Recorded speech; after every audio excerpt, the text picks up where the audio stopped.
Hi, welcome back to my channel. This is my recent reads. I wrote this down to do on the 20th, which would have been Sunday, but today is Monday the 21st. So maybe this will be the day that I do these recent reads videos. I don't know. Time will tell what my consistency level will show.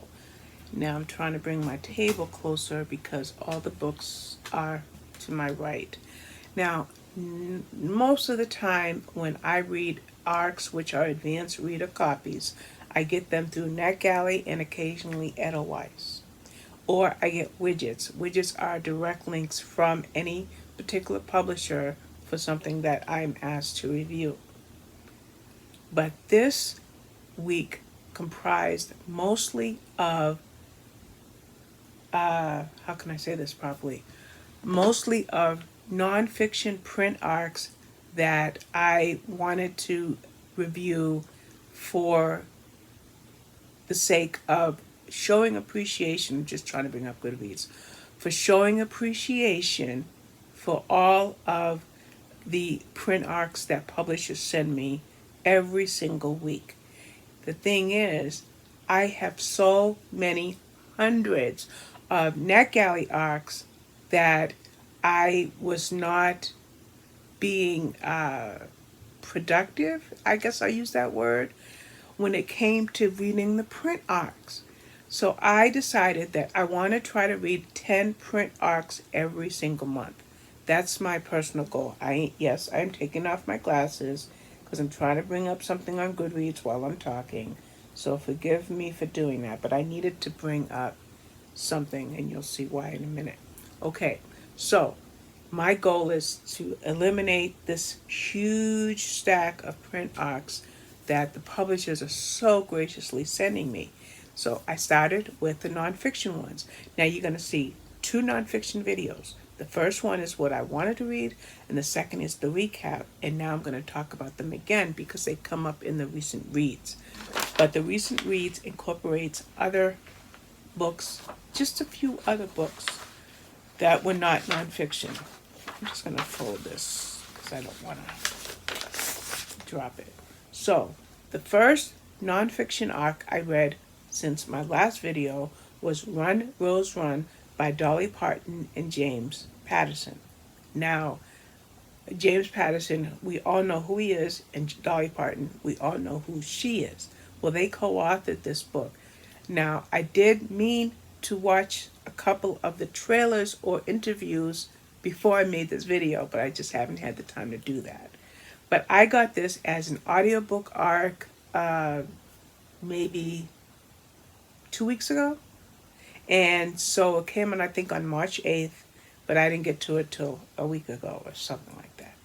So this company, Hachette Audio, they are not able to get a lot of the arcs to us pre-publication. So I just got this when I got it and listened to it when I had the time. That's all I can say about that. So that's Run, Rose, Run by Dolly Parton and James Patterson. And Run, Rose, Run, and I want my other... I didn't bring my other tablet in here. It doesn't look like, did I? Oh, there it is. Instead of me trying to read... Oh, the needle came off. Instead of me trying to read these summaries to you on my iPad, it just dawned on me that I could use this other tablet. So let's do it. Oh, good. Goodreads came right up, so you don't have to wait too long for it to load. So let's go to currently reading. So, whoops, I clicked want to read, so I just have to click it again. So like I said, Run, Rose, Run by James Patterson was the first book in the video that I'll talk about. Now, this is about a young woman who wanted to be a Nashville star. She wanted to be a Nashville singer. And her name was Anna Lee. And she came from nothing. And she came from trouble. She came from abuse. But she wanted to make a career and be a star. And that's what she did. She went to Nashville. However, the darkness that followed her through life also followed her to Nashville. But she has a wonderful mentor that is that helps her in her efforts to make her mark in Nashville. And the third thing I'll say about it is that because this is an audiobook arc, or was an audiobook arc, it had a full cast. A full cast. I think there were 9 or 11 different narrators, including Dolly Parton. I loved it. Absolutely, absolutely loved it. So that's Run, Rose, Run. Now we'll talk about some of the print arcs I got. The first one was The Book of Hope by Jane Goodall and Doug Abrams. This is an interview or a series of interviews that Doug did with Jane. The first few interactions they had, he went to wherever she was. But their last interview had to be by Zoom because he had more questions, but by the time he was ready to do the completion of the interviews, it was the pandemic. So they did it via Zoom. I love the fact that their last interview was by Zoom because it was in her home and she got to show him all the trinkets that she had been collecting over the years, over the decades. So that is the Book of Hope. The Book of Hope in today's trying times. And I know I've talked about this book in more than one video, but we're talking about 4 reasons for hope, okay?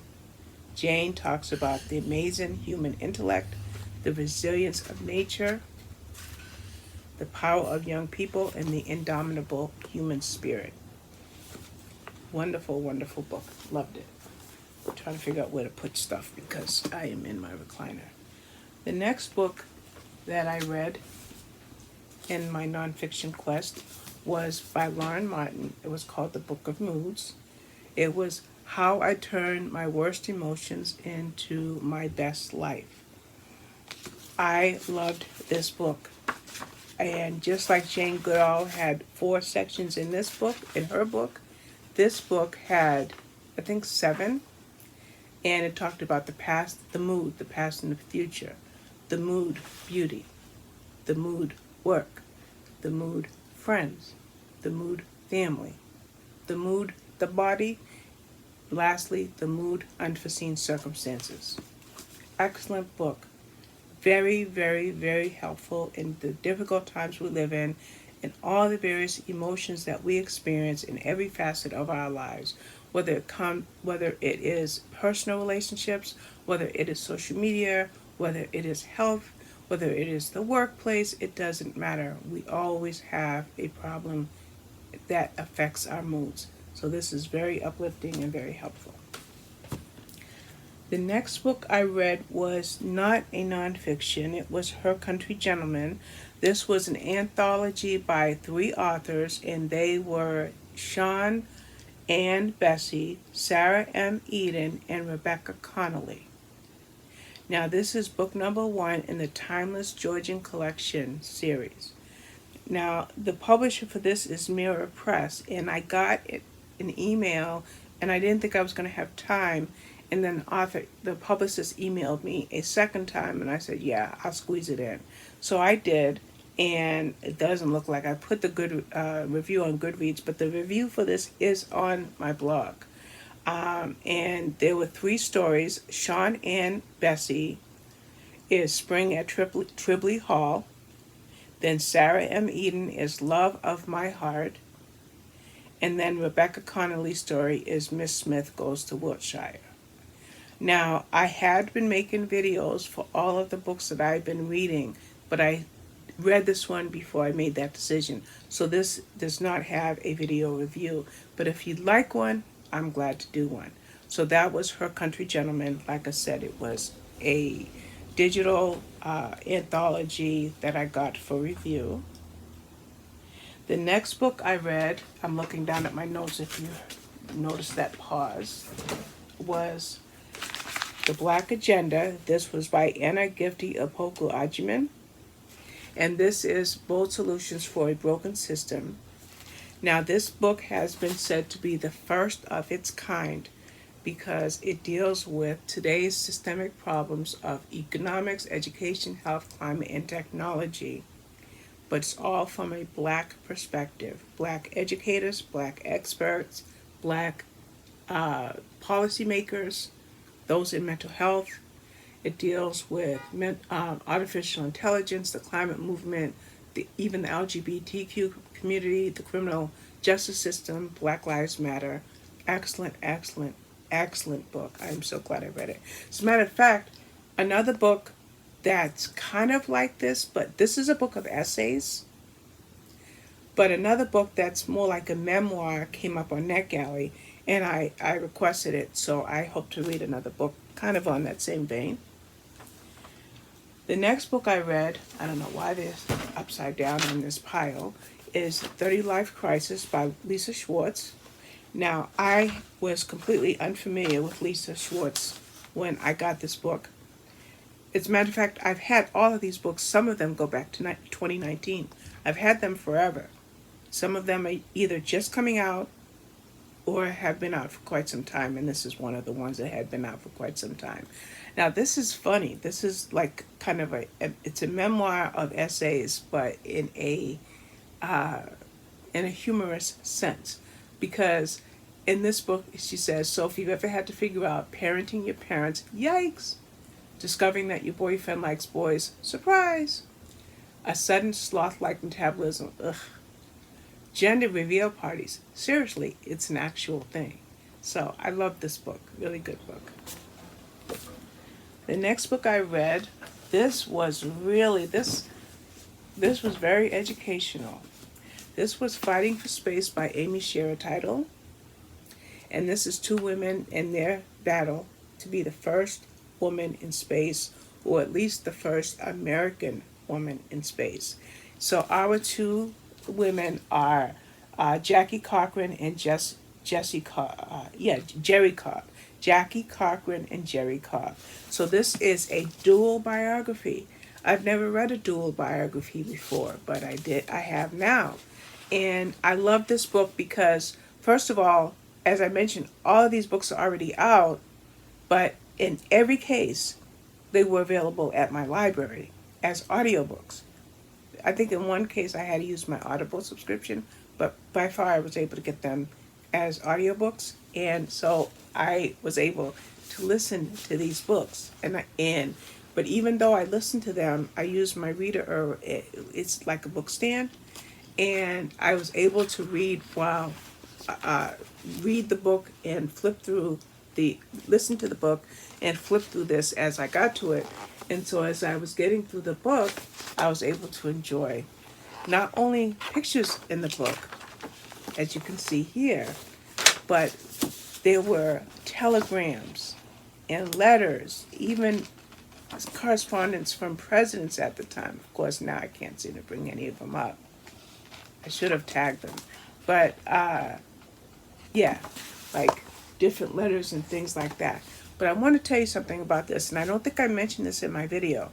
If you get this from Audible or probably other online audio locations, even from your library, there is a PDF attachment. So you, as a listener to this book, have access to all of this. Not to the text, but to those letters and telegrams. Yes, there's a PDF attachment that includes that. I did not bring that out in my review, but I wanted to bring that out in case you want to get this from your library. The next book I read, love this book, and this is going to be a reread. I can tell you that right now. This was Love People Use Things by the Minimalists, who are Joshua Fields Millburn and Ryan Nicodemus. I will say that I've already been retweeted by these gentlemen and by others. As a matter of fact, this tweet has been seen hundreds of times already. So, in this video, these are the minimalists. So, when I got this book, I had no interest in reading it because I'll never be a minimalist. Like, I'm sitting here in my office, and depending on which video you've seen me do, like if my chair is like if I'm sitting in my gaming chair, all you'll see is stuff. If you go in my bedroom, stuff. My living room, stuff. My kitchen, stuff. My husband has an extra room, stuff. My sons live at home, stuff. I'll never be a minimalist, so I wasn't interested in this book. But like I said, I decided to read the print arcs from the publishers. Lo and behold, look at what they talk about. They talk about not just stuff, but truth, self, values, money, creativity, and people. Yes, love people, use things. Oh my word. Talks about sleeping and nurturing, self-discovery, growth, boundaries, values. Oh my word. Like I said, this will definitely be a reread. Very, very, very good book that I highly, highly recommend. The next book I read was Healthy Heart, Healthy Brain. This was an audiobook arc that I got from Hachette. And so I will be putting the book cover for this up on the screen. This was by Bradley Bale, Amy Doneen, and Lisa Collier-Cool. Now, Bradley Bale and Amy Doneen are doctors. I'm not sure if Lisa Collier-Cool is or not. And this book talks about the Bale-Doneen method for preventing heart attacks and strokes. I was beyond impressed with this book. As a matter of fact, I keep telling my husband he has to listen to this book because he has hypertension and I have congestive heart failure. So this book was written for me and Tony. That's my take on that. So they have a method and they have clinics and they employ this method to help reduce your arterial numbers or markers. They talk about ways that you could even help yourself to not deal with Alzheimer's, to protect your memory. They talk about cardiology, neurology, endocrinology, and other things, all with a holistic attitude towards lengthening your life. Really, really good book. In case Tony is my husband, in case he does not want to listen to the whole book, I did bookmark a couple of sections in this book just for him. And there was one thing I like about this book. If your check engine light came on in your car and you reached under the front panel and pulled the fuse, did you fix the problem? No. You have to get that problem diagnosed, analyzed, and repaired so that check engine light does not come on. And that's the take that the Bale-Doneen method does with heart attack, stroke, memory, and chronic illness. Love it. The next book I read was Finding Freedom by Erin French. And this is a cook story from remaking a life from scratch. Right here it says The Lost Kitchen. So before I tell you about The Lost Kitchen, here we have a young lady who grew up in her father's diner. Even though he trained her in his diner, he was very, very hard on her. And she grew up in Freedom, Maine, and it was her ever-loving dream to get out of Freedom, a small town. So she goes to college and she decides to become a doctor. However, she gets together with an ex-boyfriend, she gets pregnant, so in either her sophomore, junior year of college, she drops out and she's forced to return home to her parents. Her father was not good to her, so eventually she found her own place. And he kept telling her to have an abortion, have an abortion, have an abortion. She's like, no, I'm not having an abortion. So she decides to have her child and to raise him as a single mother. Well, she meets somebody named Tom, which I think in the book, out of respect, she calls him Tom, but if you Google it, it's Todd, but I don't mean any disrespect. But she meets him, and he looks like he's her salvation. He's her father's age, but they had an attraction, they had a connection, and they get married. As a matter of fact, he even adopts her son, Jain, Jaim. Okay? However, he was ultimately very much like her father. And Meanwhile, because she wasn't able to pursue her career as a doctor, she used her experience as a cook to open her own restaurant. And her husband supported her in this decision. But owning this restaurant, being in a difficult, emotionally abusive marriage, raising a child, still having a difficult relationship with her father, she started having anxiety and depression. So she goes to the doctor and he gives her a bunch of prescriptions. So she starts pill popping. And then she starts self-medicating. Instead of taking one dose, she takes two. Instead of taking two, she takes four. So she becomes an addict. And I don't want to totally spoil the book for you, but basically she hit rock bottom. I wanted to get to that point in this summary. She hits rock bottom. But the book says rebuilding her life from scratch. And then it also says Lost Kitchen. So I Google it. Guess what? End of story. She starts a new restaurant. It's called The Lost Kitchen. And that is a television series on the Magnolia Network. You can get it through Amazon Prime or Discovery Plus, if I'm not mistaken, those two places. I've only watched the first 2 episodes of season 1, and there are some 6 episodes in season 1 and a couple episodes into season 2, and I will be watching all of them. But she's a remarkable woman who rebuilt her life. Okay? The next book I read wasn't in the stack of books that I wanted to read, but when I went to take one more look to see if I had any other nonfiction arcs on my shelf, I knew I had 2 cookbooks, and I knew I had a book on the Brady Bunch, but I wasn't interested in reading those. But I did find this one, Wildlife by Keena Roberts. I'm just trying to fix the book cover. Wildlife by Keena Roberts. And this is a young woman who was born in California but lived in Kenya till she was about 6 years old. Her parents were primatologists and also professors. So they go back home. They ended up in Pennsylvania, but they go back home. And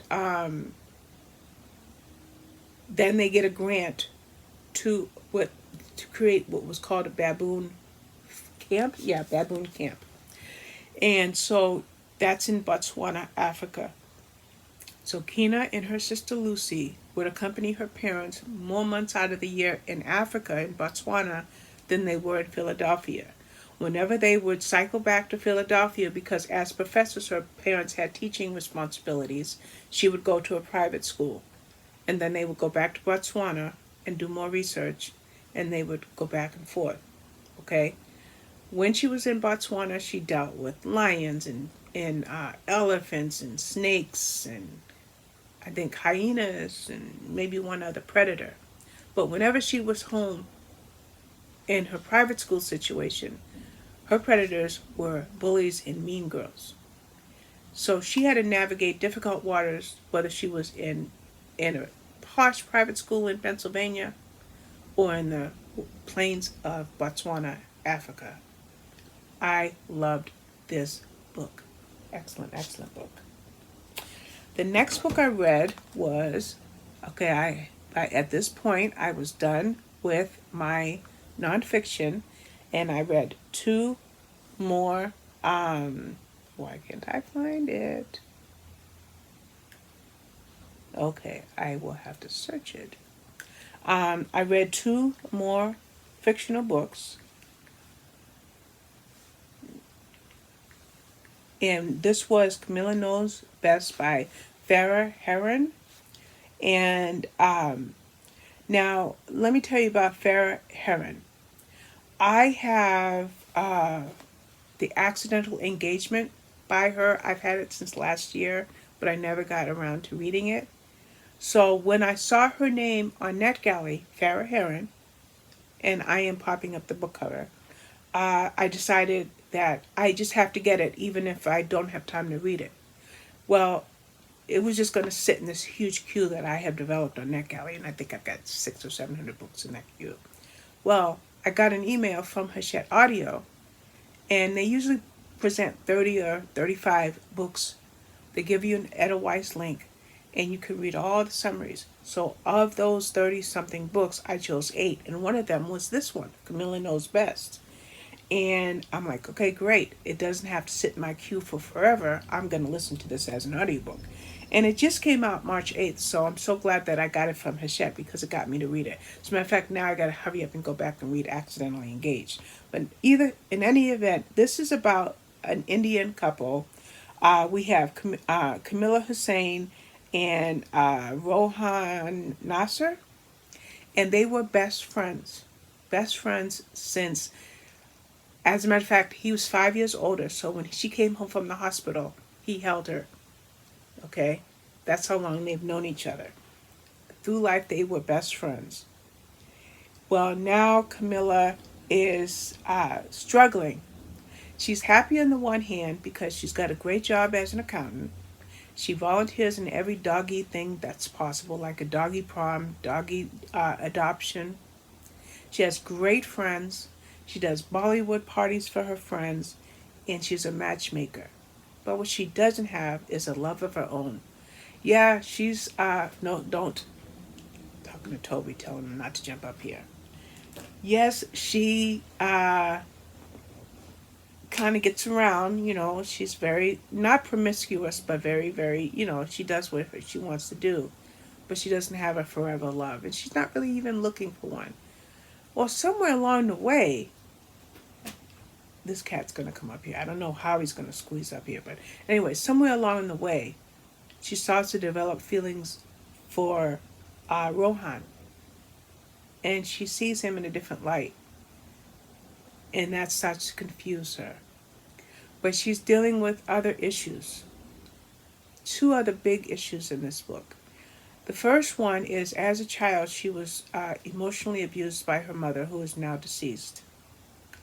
But the second and bigger issue, I don't know if you want to compare the issues, is her father, after they lost her mother, went into a huge depression and has terrible mood swings and terrible bouts of depression. So she worries about her father. She worries about his stability. And she worries even about his heart, like, does he have heart disease? So there was a lot of levity in this book, and it was really, really a good book. So it was a great romance, very clean, very, very clean romance, but it also dealt with those issues of her being, a woman whose mother didn't support her any way whatsoever. And then you also have the culture, the Indian culture. Just a remarkable, remarkable book. I'm really, really glad that I read it. And the last book I read was The Viscount Who Loved Me by Julia Quinn. This was a reread because Bridgerton Season 2 will be coming on Netflix I think on March 25th. So I was in their live stream and a couple of the girls were talking about, well, one of them in particular was talking about it. So I went to my library, grabbed it, and I reread it. This is Anthony Bridgerton's story. Each book there are 7 or 8 Bridgerton children, all alphabetical. Anthony is the oldest, but book number 1 was Daphne's story, and season number 1 of Bridgerton was Daphne's story. Well, now we have Anthony's story for season number 2.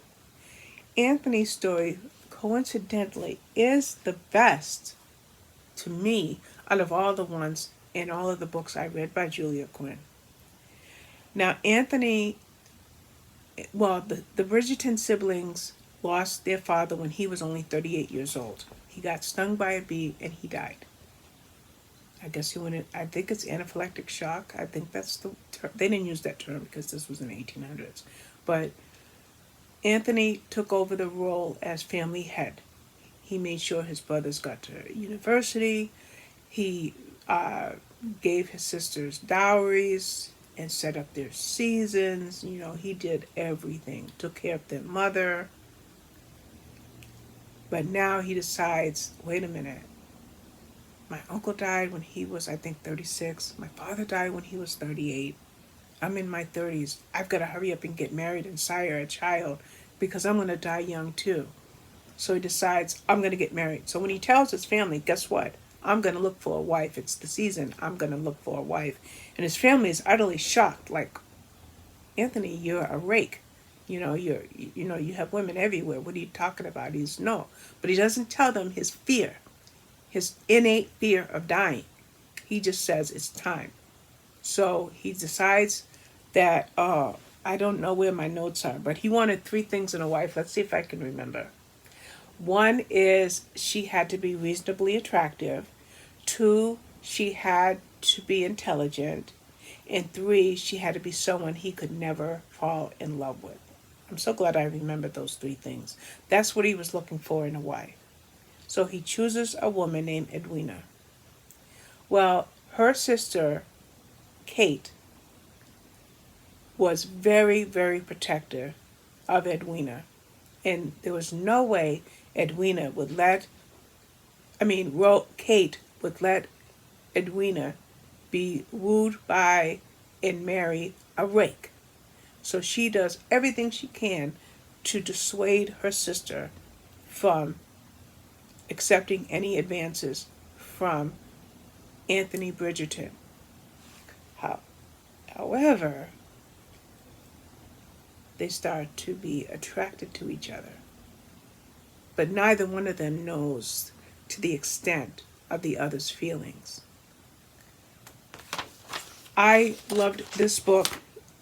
It was very, very, to me, emotional because Anthony felt his mortality was at risk. Kate was trying to protect her sister. We see Anthony's love for his family. We see Kate's love for her sister and her stepmother, Mary. And we see the two fall in love. And that was The Viscount Who Loved Me, and that brings this week's video reads to a close. I am reading Her Mother's Gift by Stephanie Edwards. I am about 60% done, but I didn't get it done in time because I have an appointment this morning, so I want to get this video made. So that will be on next week's video. But that's my recent reads. I'm going to edit in this video because I think I have to bring in 3 book covers, and I will do that and then get this baby uploaded. But I want to thank you for watching, and I will be back with more soon. Bye-bye.